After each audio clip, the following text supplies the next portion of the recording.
59. The Thunder God. Lei Yunhao and Xia Pingzu lived as boys in the same village, and when they grew up read with the same tutor, becoming the firmest of friends. Xia was a clever fellow, and had acquired some reputation even at the early age of 10. Lao was not a bit envious, but rather looked up to him, and Xia in return helped his friend very much with his studies, so that he too made considerable progress. This increased Xia's fame, though try as he would, he could never succeed at the public examinations, and by he sickened and died. His family was so poor they could not find money for his burial, whereupon Lei came forward and paid all expenses, besides taking care of his widow and children. Every peck or bushel he would share with them, the widow trusting entirely to his support. And thus he acquired a good name in the village. Though not being a rich man himself, he soon ran through all his own property. "Alas," cried he, "where talents like Xia's failed, can I expect to succeed? Wealth and rank are matters of destiny, and my present career will only end by my dying like a dog in a ditch. I must try something else." So he gave up book learning and went into trade, and in 6 months he had a trifle of money in hand. One day when he was resting at an inn in Nanking, he saw a great big fellow walk in and seat himself at no great distance in a very melancholy mood. Lei asked him if he was hungry, and on receiving no answer, pushed some food over towards him. The stranger immediately set to feeding himself by handfuls, and in no time the whole had disappeared. Lei ordered another supply, but that was quickly disposed of in like manner. And then he told the landlord to bring a shoulder of pork and a quantity of boiled dumplings. Thus, after eating enough for half a dozen, his appetite was appeased, and he turned to thank his benefactor, saying, "For 3 years I haven't had such a meal." "And why should a fine fellow like you be in such a state of destitution?" inquired Lei. To which the other only replied, "The judgments of heaven may not be discussed." Being asked where he lived, the stranger replied, "On land I have no home, on the water no boat. At dawn in the village, at night in the city." Lei then prepared to depart, but his friend would not leave him, declaring that he was in imminent danger and that he could not forget the late kindness Lei had shown him. So they went along together, and on the way Lei invited the other to eat with him. But this he refused, saying that he only took food occasionally. Lei marveled more than ever at this. And next day, when they were on the river, a great storm arose and capsized all their boats, Lei himself being thrown into the water with the others. Suddenly the gale abated, and the stranger bore Lei on his back to another boat, plunging at once into the water and bringing back the lost vessel, upon which he placed Lei and bade him remain quietly there. He then returned once more, this time carrying in his arms a part of the cargo, which he replaced in the vessel, and so he went on until it was all restored. Lei thanked him, saying, "It was enough to save my life, but you have added to this the restoration of my goods." Nothing, in fact, had been lost, and now Lei began to regard the stranger as something more than human. The latter here wished to take his leave, but Lei pressed him so much to stay that at last he consented to remain. Then Lei remarked that after all he had lost a gold pin, and immediately the stranger plunged into the water again, rising at length to the surface with the missing article in his mouth, and presenting it to Lei with the remark that he was delighted to be able to fulfill his commands. The people on the river were all much astonished at what they saw.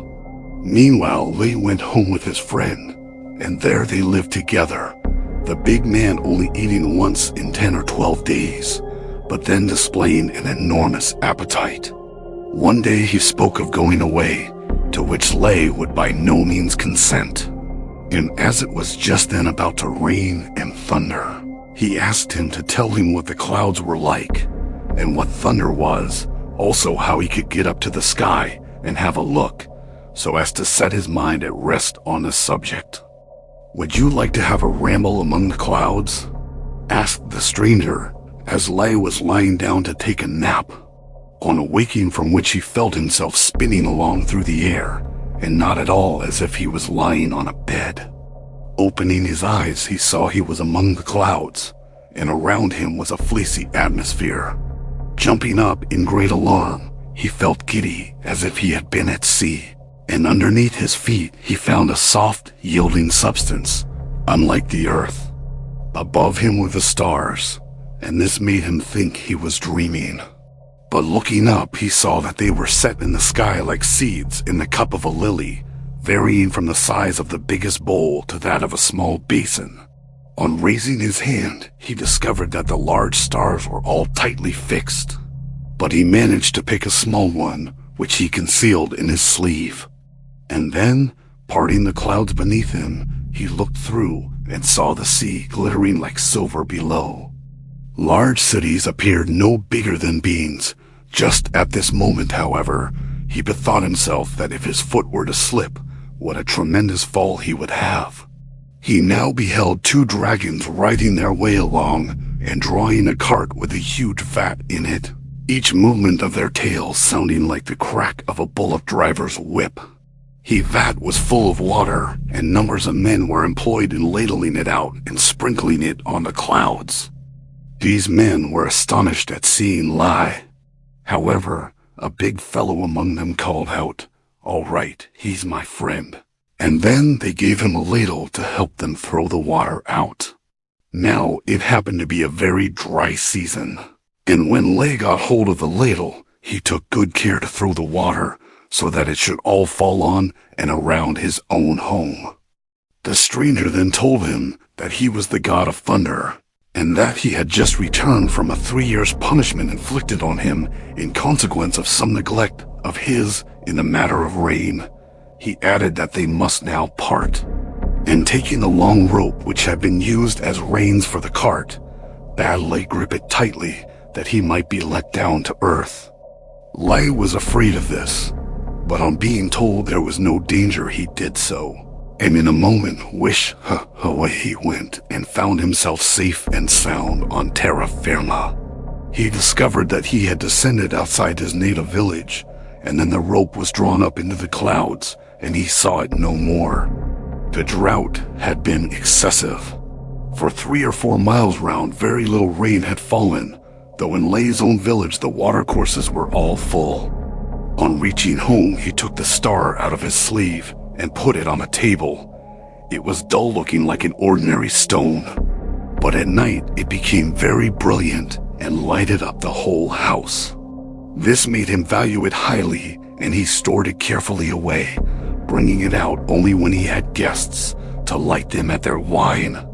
It was always thus dazzlingly bright until one evening when his wife was sitting with him doing her hair.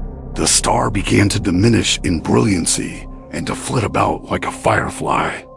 Mrs. Lei sat gaping with astonishment when all of a sudden it flitted into her mouth and ran down her throat. She tried to cough it up but couldn't, to the very great amazement of her husband. That night, Lei dreamt that his old friend Xia appeared before him and said, "I am the Shaowei star. Your friendship is still cherished by me, and now you have brought me back from the sky. Truly our destinies are knitted together, and I will repay your kindness by becoming your son." Now Lei was 30 years of age but without sons. However, after this dream his wife bore him a male child, and they called his name Star. He was extraordinarily clever, and at 16 years of age took his master's degree. Thanks for watching. Please like the video and subscribe to the channel for more excellent content.